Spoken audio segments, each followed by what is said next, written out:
Ayan. I-record din po natin yung ating session para mabalik-balikan nyo. And if you have any question po, let me know lang po sa ating comment section. Okay. So, send lang natin to.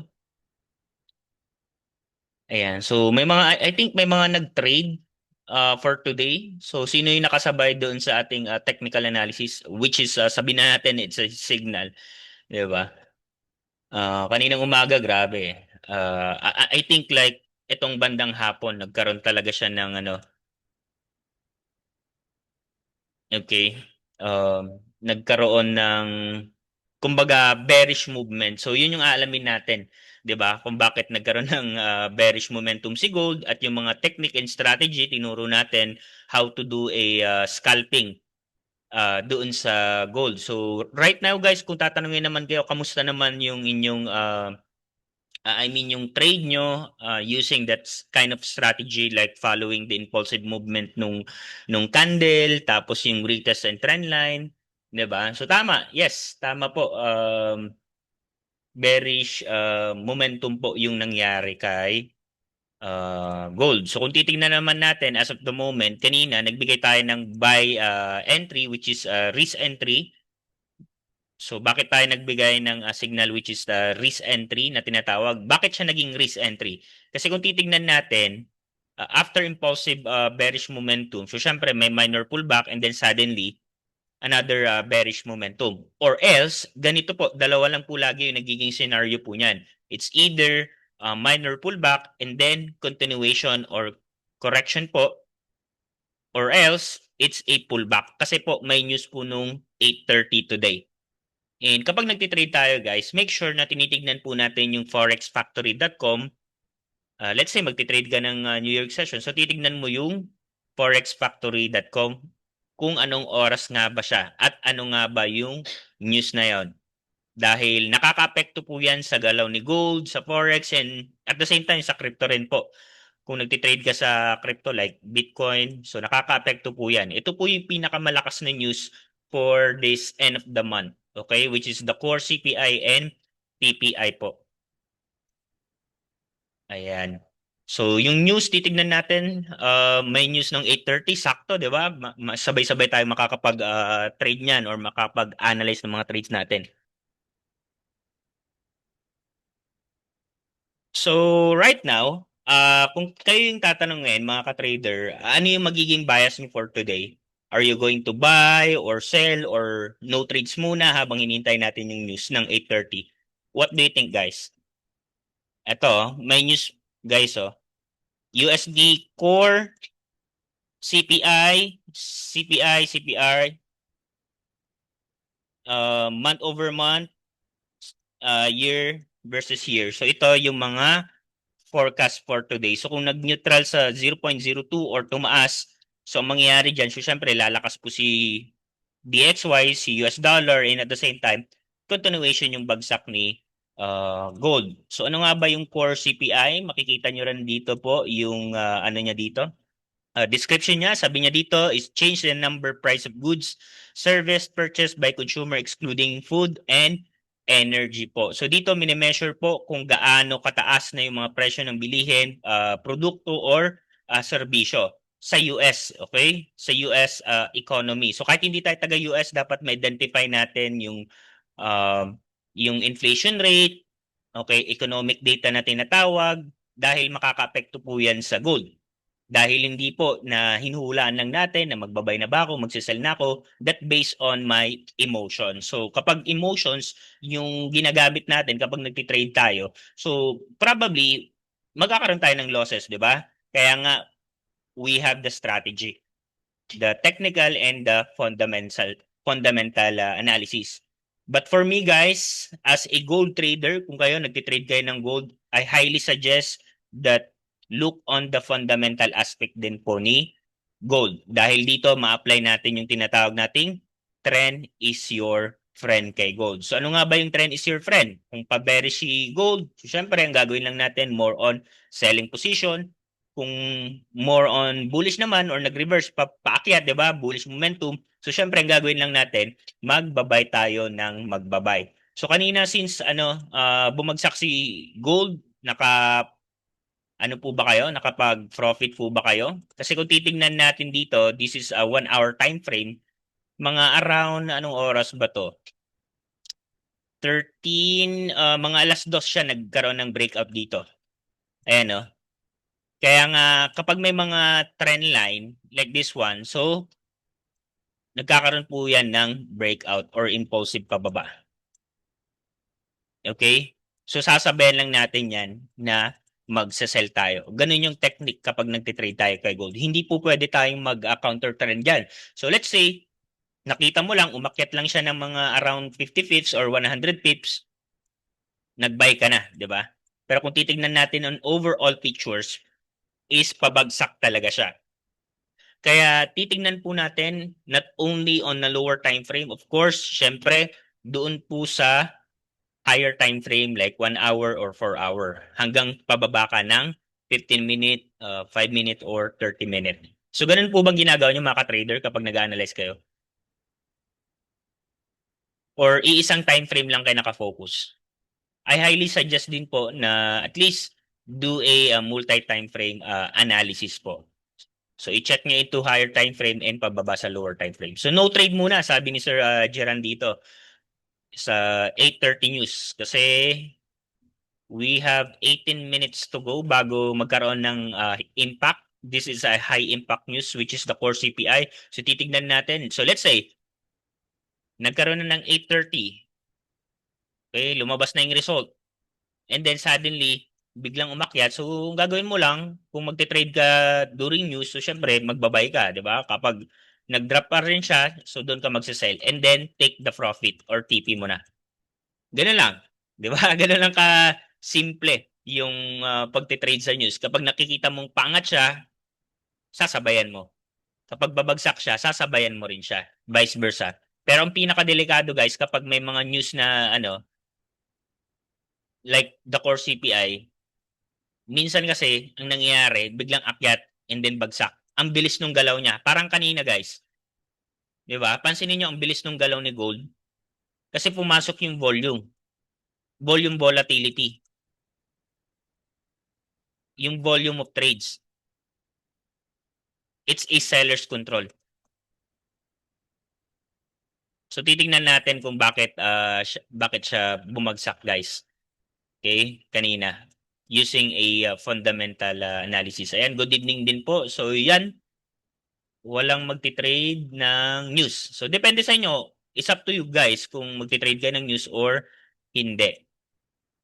But make sure po na kapag nagtitrade tayo, always do a stop loss. Maglagay tayo ng mga stop loss natin. Like this one, so sabihin natin, maglagay tayo ng stop loss around or I mean below on this level or trend line, ganyan, or on this candle, sabihin natin. So sa pinaka last week ng candle, pwede ka maglagay dyan. Kasi kanina I have ongoing buy position and then close ko na rin siya kasi nga tinitignan ko pa yung magandang opportunity at yung result ng magiging news for today which is the core CPI. Ayan. So tatlo. 8:30 yan, sabay-sabay. Titingnan natin yan. So, kung kayo tatanungin, mga ka-trader, ano yung bias nyo? Are you going to buy or sell? Hindi yan po execution nga na kagad yung bias nyo lang for today. Para tanungin din natin yung mga ka-trader natin dito, hindi lang yung tayo yung nagbibigay ng ating mga opinion about or yung mga bias, di ba? Sa tingin nyo, is it a still correction pa rin? I mean, still bearish pa rin or magkakaroon na ng reversal? Kasi ito nagpapakita na siya ng sign of reversal na paakyat. Minsan dyan tayo natatrap. So bakit tayo natatrap dyan? So alisin ko na to kasi wala na akong position dyan. So bakit tayo natatrap? Minsan kasi, ito, yung trap zone na yan. You are expecting too much na ito, magre-reverse na siya. Kasi nagpapakita siya ng bullish momentum or bullish candle. And then suddenly, bumagsak. Which is a trap zone na tinatawag. Kaya minsan kapag ganyan, scalping lang yung ginagawa ko. Hindi po ako basta-basta nagkakaroon or naglalagay ng aking long and short position dito sa gold kapag sideway momentum po dahil napaka-delikado or risky. Mas okay na hindi ako mag-trade kaysa mag-loss ako. So dapat ganun yung mga mindset natin, guys. And natutuwa din ako kanina doon sa ating VIP channel na yung student is sabi niya is naka $20 na siya or $30. Okay na ako for today, 'di ba? Kasi ang hirap hanapin, guys, to be honest, yung kinikita natin sa trade like 30 or $20, 'di ba? So kung empleyado ka pa, ang magkano ba ang sahod ng pagiging empleyado ngayon sa mga company? Like yung minimum wage, like sabi natin 700 or 600 pesos kung provincial rate ka or kung Manila rate 800, pero depende pa rin, 'di ba? Almost exactly the same pa rin yung sahod ngayon. Yung talo pa nga ng inflation kasi ang mamahal na nung bilihin ngayon. Kaya every kinsenas katapusan nandiyan na si sino yan? Si Judith, 'di ba? Due date. Ayan. Okay, naghihintay na sa atin. So sakto lang, pangsaktuhan lang yung naman natin dito kapag gumaling naman na tayo, hindi naman na tayo mag-stick into 20 or $50, 'di ba? So nandito pa lang naman tayo sa practicing mode ng ating pagtitrade sa market. At huwag nyo lang i-aim masyado na kumita kayo ng malaki, guys, kasi nag-umpisa pa lang tayo. Kaya ganun ang nangyayari sa mga newbie eh. Ini-expect nila, they are expecting too much na ito dapat 500 yung kikitain ko kasi nakita ko sa Facebook ni Coach Alex na madali lang pala kumita. So hindi po ganun, guys. Ang pagiging successful dito, so syempre, step by step yan.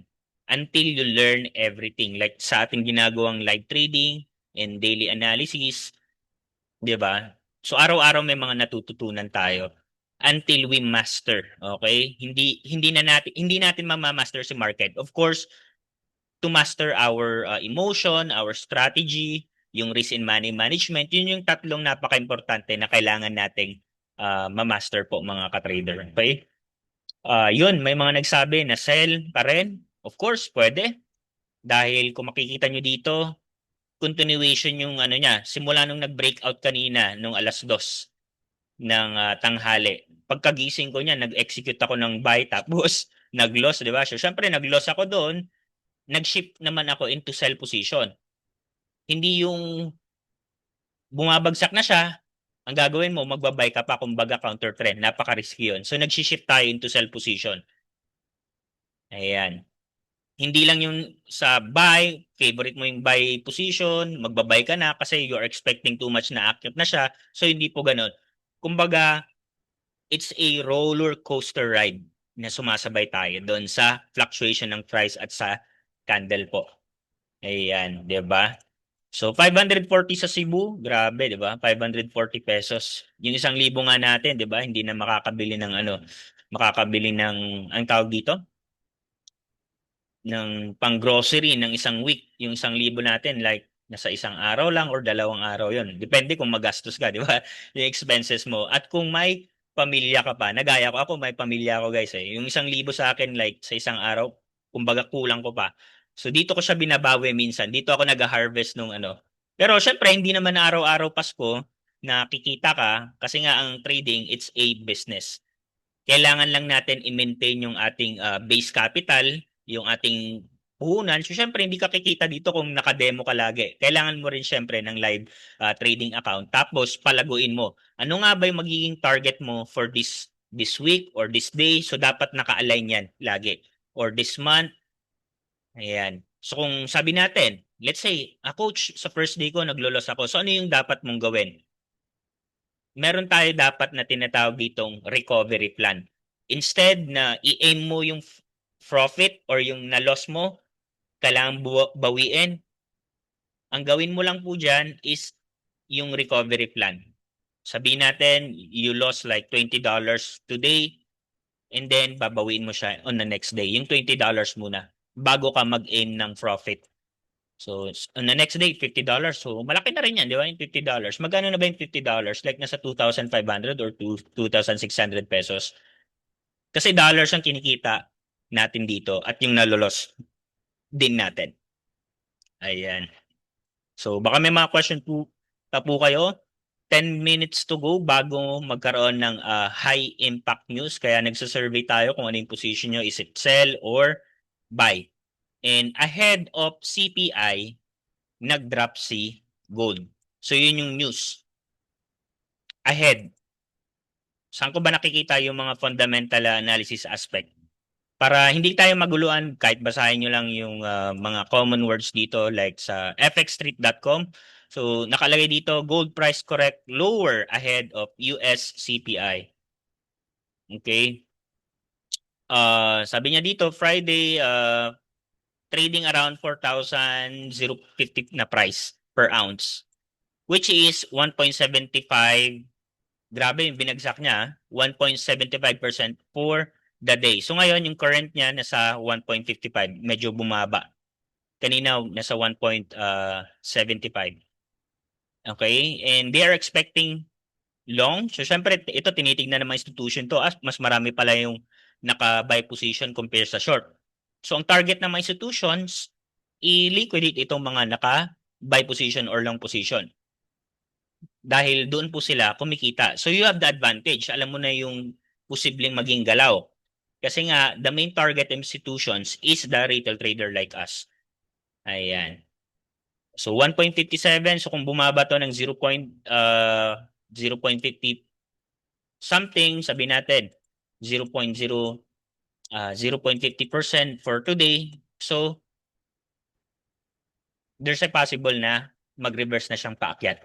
So tignan nyo rin po ito guys. Yung by percentage na tinatawag po natin. Okay? Ayan. So yung demand ni gold, kumbaga parang nalusaw yung demand ni gold ngayon. Hindi na siya nagkaroon ng another all-time high. Kumbaga diretso na napabagsak po si gold. This is a 4-hour time frame. Ito yung all-time high niya nung nakaraan, ATH niya. Simula nung ni-respect niya itong all-time high, continuous na yung pag-drop niya. Nagkaroon lang ng minor pullback, impulsive again, and then dito yung retest area natin. So yung retest area natin, it's either mag-continuation yung drop niya or the minor pullback. Minor pullback and pabagsak. So ganun yung galawan ni gold. Kaya nga kahapon, binanggit natin yung distributions, accumulations, markup, and markdown. So sa tingin nyo ka-trader, effective po ba yun, yung markup, markdown? So markdown, and then accumulation, markdown, accumulation, markup, accumulation, markdown. So dito nagsa-sideway na naman siya. Kapag ganyan, either markdown or the markup. Pero kung titingnan natin yan, ito ng mga level na yan, 1, 2. Kasi today, either both side yung bubutasin niya. Maniwala kayo sa hindi. At pwede nyong ma-observe yan for today. Ayan. Yung day high, yung previous day high and previous day low at yung day high for today. So titignan natin guys, mga ka-trader. Ano nga ba ito? Ito yung previous day high. Ito na yung kahapon na high. Tapos yung low, previous day low, yung kahapon na low. So na-break niya na kanina. Ngayon, yung day low at yung day high. Ito yung I think ito yung day high.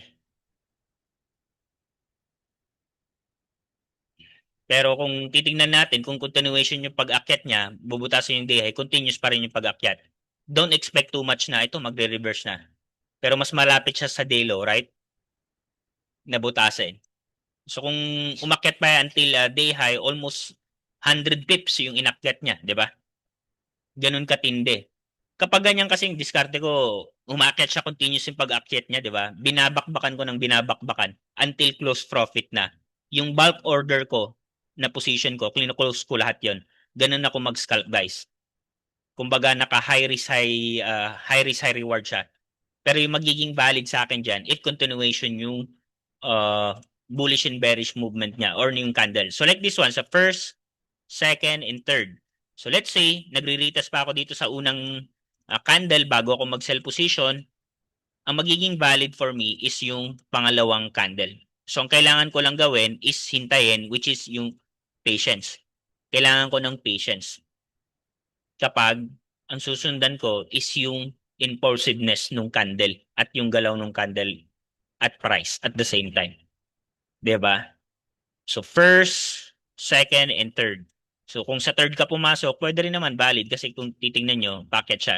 So, dito, nagpakita na siya ng bullish candle and then in-next mo dito para maging valid, it's another large bullish candle. So, ang gawin mo lang, patience. One of our secret recipe here.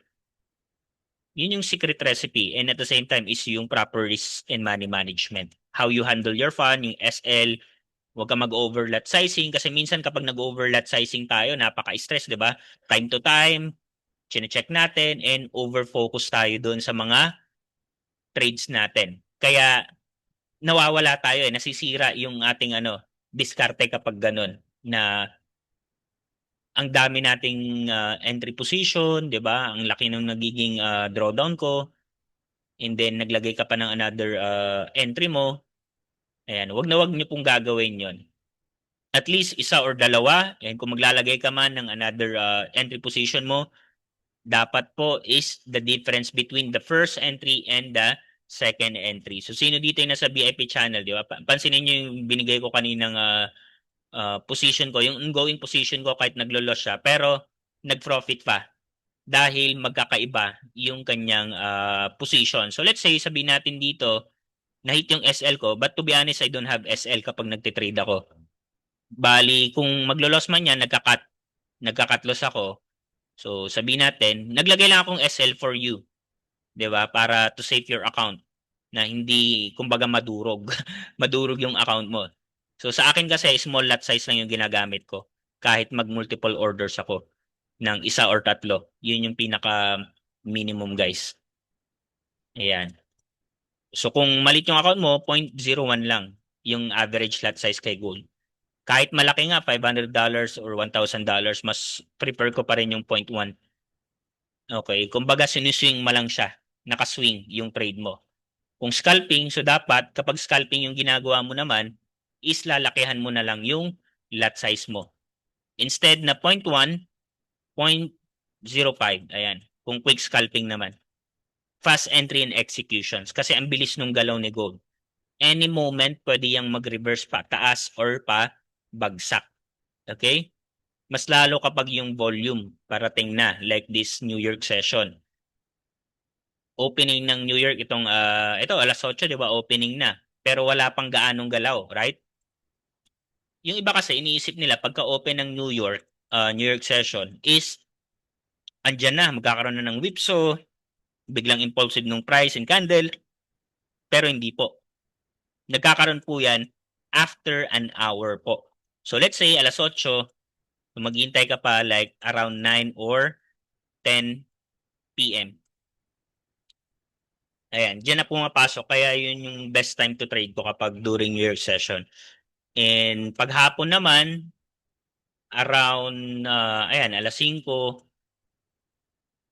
alas 6 ng hapon. Kapag umaga naman, pagkagising ko, gising ko kasi mga alas 12 na eh. Ayan, mga 1 p.m. Diyan na pumapasok yung volume or yung tinatawag nating kill zone. Okay? Yung kill zone po na tinatawag. Yan yung mga kill zone time na tinatawag po natin. So ngayon, kita nyo sideway kahit kaka-open ng New York po, mga ka-trader. Ayan, so ayun, umakyat. Hindi ko nakita yung news, sorry. Ayan oh. Tingnan natin yung results. So nagpe-pending pa siya. Bumaba from forecast of 0.3% to 0.2%. It's a indication it's a bad for the US dollar. Ito 0.2 still neutral, mga 0.1 lang yung yung naging effect niyan. So bad for US dollar, so umakyat naman si gold. So ganito, so let's say wala kasi akong open trade. 'Di ba may news na. Lalagay ako ng stop loss ganyan. sumasabay tayo. Pero dapat may stop loss ka pa rin ah. Huwag lang masyadong tight SL.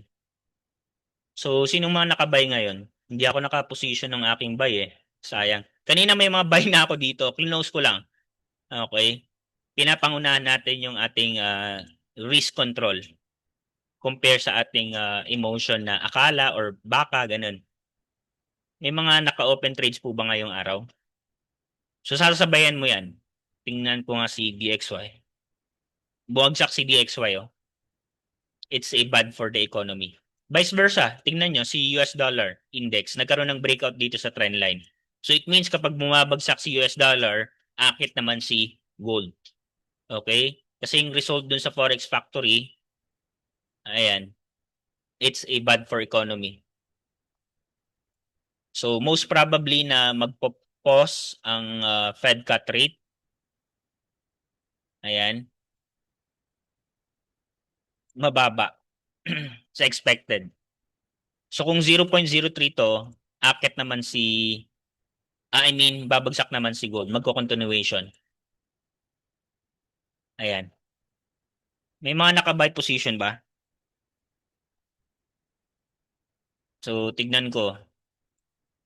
Ganyan. So, first, second, and third, pwede pa. Yung third, yung magiging valid kapag third. So, first, second, and third. So, doon ka pwede pumasok. Or kung quick scalping naman, pero kung ganyan yung position mo, pwede. Okay? Kahit sa demo, pwede nyong i-test muna yan bago kayo mag-live account. Yung candlestick impulsiveness yung susundin natin. And at the same time po, titignan natin yung pinaka-low of the day, yung day low, and yung day high. Huwag nating asahan minsan guys na, ito, umakyat siya tapos dito ka nag-sell. Nag-sell ka.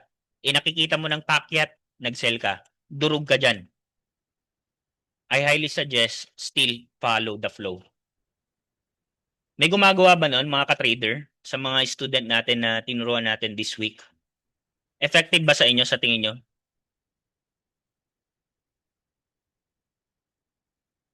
Ayan. So, mamaya ko sasagutin yung mga ano sa Telegram, guys, ah. Okay?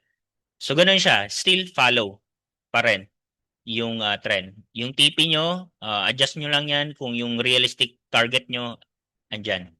So, kung target mo is, sabihin natin,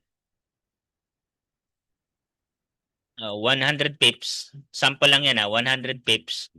So, equivalent nyo, depende dun sa lot size mo. So, sabihin natin, lot size mo 0.05. And then, 100 pips. So, yung conversion niya, sabihin natin, nasa $50. Kasi yung lot size mo, 0.5. Tapos yung ano mo naman dito, pwedeng mong malos, 50 pips. And then, 25, almost half. So, yung risk and reward, 1:2. Yung risk and reward. 1% and 2% naman. 1% yung ilolos na mo dun sa account and 2% naman yung magiging reward mo. So, dapat mas malaking reward compare doon sa saan? Sa loss. Kasi kung mas malaki yung ilo-loss mo, so syempre parang nagsasayang ka lang ng pera mo pagkapag ganun. So more on practice ang gagawin natin. Okay? So tanungin ko, to be honest guys, sino man naka-buy position ngayon or naka-sell? May mga naka-buy or sell ba dyan? I hope naka-buy kayo. So kung naka-buy kayo, ayan, umakyat pa naman siya eh. Umakyat pa naman siya. So, valid. So ngayon, hindi ako naglagay ng trades ko dahil yun nga, nagtuturo ako. Kasi pag nagtitrade ako, nakafocus ako dun sa trade ko, guys. Hindi ko pwedeng yung may ginagawa ako, tapos magtitrade ako. Kasi mawawala ako dun sa focus. And then, suddenly, mamaya, na-hit yung stop loss ko or kung wala akong stop loss, di ba, nag-continuation yung bagsak niya. So kung wala kang stop loss, syempre, talagang babantayan mo yan. Pero kung may stop loss ka na, hindi ka matatakot. Alam mo na kasi yung i-risk mo doon. Yun yung bigyan natin ng pansin lagi, guys. Kapag may stop loss tayo, alam mo na dapat yung i-risk mo on that trade, on that particular order po. Okay? Kasi kung hindi mo alam, inuulaan mo pa rin yung trades mo, wala kang malinaw na plano, kumbaga, gambling yung ginagawa mo, so hindi yan magiging effective dito sa gold. Kasi one of the most traded currency pairs sa buong mundo to, si gold. Hindi lang po tayo. Naka-buy pero sa demo, okay lang po yan. At least na-practice nyo yung strategy, yung proper risk management, and at the same time, yun nga lang kapag sa demo is yung emotions, di ba? Kumbaga, kapag demo, medyo wala kang pakialam kasi hindi naman na-withdraw. Pero pagdating na dun sa live, okay, medyo nangungulelat ka. Tama ba yon? Kapag demo, ang laki ng profit mo, umabot ng 2,000. May mga ganun ba? 2,000, 3,000. So when I was a newbie, ganun yung nangyari, di ba? Ang laki ng profit ko sa demo, pero pagdating nun sa live, grabe. Medyo na-stress ako, right? Okay. May ganun ba? Yan nga lang sa demo, hindi natin ma-withdraw talaga. Kapag nandun ka na sa time na nagla-live trade account ka na, yung sa live account mo, so ang gawin mo lang, still practice pa rin yung SL, proper TP, dapat yung TP mo realistic, hindi yung masyadong ang laki ng TP mo na ito dapat aabot dito. So kumbaga parang ikaw na yung nasusunod na dapat aabot ba dyan? So doon lang tayo dun sa realistic, okay, na reward natin mga ka-trader. Yes po, 'di ba? So same here, iba yung emotion, 'di ba? Kasi tao tayo eh, normal sa atin 'yan na magkaroon tayo ng emotion. Hindi naman po tayo robot or EA. Kaya napapansin niyo ang daming gumagamit ng mga EA or ganyan. So sa atin as a manual trader, normal po sa atin yung emotion. Yun nga lang, kahit may emotion tayo, how we overcome our emotion. So syempre, yung disiplina pa rin natin dun sa pagtitrade dapat na nagbe-base tayo dun sa strategy natin, kahit mapa-support or resistance lang yan, still following pa rin. Kaya I highly advise sa mga nagtitrade sa gold, sa mga gold trader natin dyan, is kapag profit na, close mo na. 'Di ba? Huwag mo na siyang hintayin na umabot pa doon sa losing side instead of profit. Nakita mo nang nagpo-profit eh. Okay? Ganon. So, i-close mo na. So, let's say, di ba? Kung titingnan natin, nag-buy position tayo kanina lang. Umakyat siya, di ba? So profit ka na doon. And then suddenly, nag-reverse. Na-hit pa yung SL mo. So ganyan siya. But for me kasi kapag magbabay ako in this position, isintayin ko pa yung next large bullish candle or green candle na tinatawag. Okay, para maging valid sa akin. So dapat ganun din yung ginagawa niyo mga ka-trader na dapat may mga valid setup kayo na ito for me is it a valid akit na ba siya or babagsak na siya.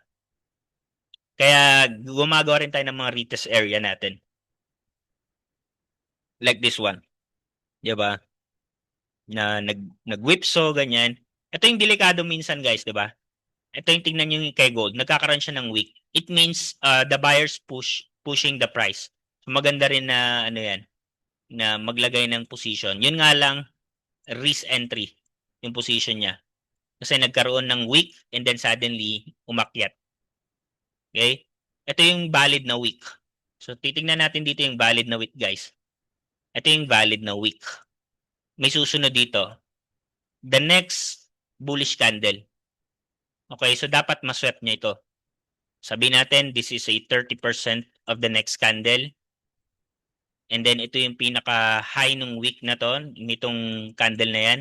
So kung may sumunod dyan, dapat,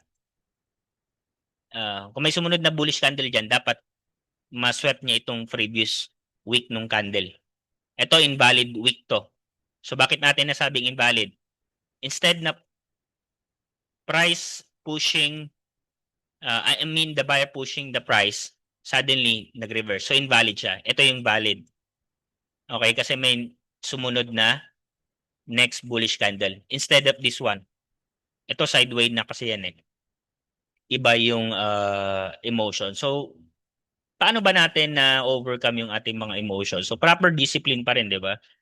Still following pa rin yung ating strategy no matter what happen, win or loss, kasi may improvement na mangyayari kapag ganun yung ginagawa po natin.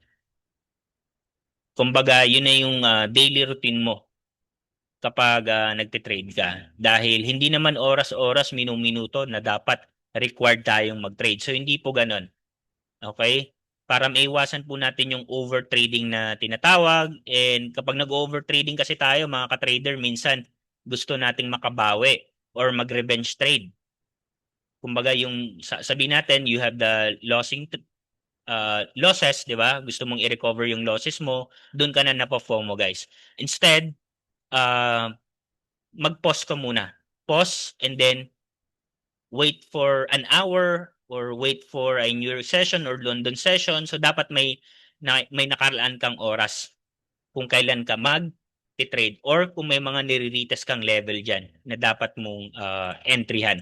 So ganun yung gawin mo. Ang mga professional trader, hindi po yan araw-araw, minu-minuto na nagtitrade po, okay? They have the specific time or date kung kailan. Kasi ang market unlimited yan. So kung ang vision mo is a long term pang matagalan, magtatagal yung account mo, so syempre, di ba? Pero kung short term naman na gusto mo oras-oras magkaka-profit ka, dapat magkaroon ka ng 500 at target mo 1,000. Kumbaga, high risk, high reward na yung ginagawa mo. Yung mga high quality setup lang talaga yung ating hanapin mga ka-trader. Dahil ayan, si market nandyan lang yan, anytime soon, pwede kang mag-profit or kumita dyan. Basta, ang gagawin mo lang is just to survive your account. Kahit demo yan, sa mga nagde-demo natin mga student dito. Ayan. So kahit demo, i-practice mo pa nga lang. Maganda nga yun, practice mo yung demo account mo na nagsusurvive siya in just 1 month or 1 week nang walang sunog. Kasi pagdating mo na into live, ito, ganito pala yung emotion pagdating sa live. So dapat may mga babaguhin ako na mga approach ko or strategy. That's why I'm here as a mentor nyo po na everyday, Monday to Friday, na tinuturo po yung mga different strategy. Kasi pag nasanay naman na tayo, kahit nakapikit tayo, makikita nyo yung chart. Ito, kita ko na kagad yung mga level na yan, yung distribution, yung Wyckoff, di ba? Kumbaga pagtatagpi-tagpiin mo yung mga tinuturo ko until such time is makuha mo na yung trading system mo. Yung trading system, napaka-importante po niyan sa ating mga trader. Ano yung sistema mo kapag nagtitrade ka? Baka yung sistema mo kasi hula analysis paralysis, hunuhulaan mo lang lagi yung trade mo. Kumbaga gambling mindset, mentality na. So hindi po gambling ang trading. Okay? So sa gambling kasi, win of luck, ano yan kumbaga sa swertihan ka. Sa swertihan mo nakukuha yung panalo mo. Unlike sa trading is nakabase yan dun sa strategy. Okay? Kung ang strategy mo, trend line, which is very effective dito sa gold. So, ang gagawin mo, syempre magbabay ka kasi nakikita mo na umakyat siya eh. Ang gagawin mo lang is i-apply mo yon. Susundan mo lang siya. Di ba? Ah, minsan kasi doon tayo naglo-loss dahil sa counter trading natin. Ganun yung nangyayari. So ito, kita mo na nagda-drop siya. 'Di ba? So magpo-profit ka kasi kung naglagay ka ng sell mo, ayan, nag-profit ka. So it means hindi yan sa hula or doon sa maswerte ka. Sinunod mo lang talaga yung iyong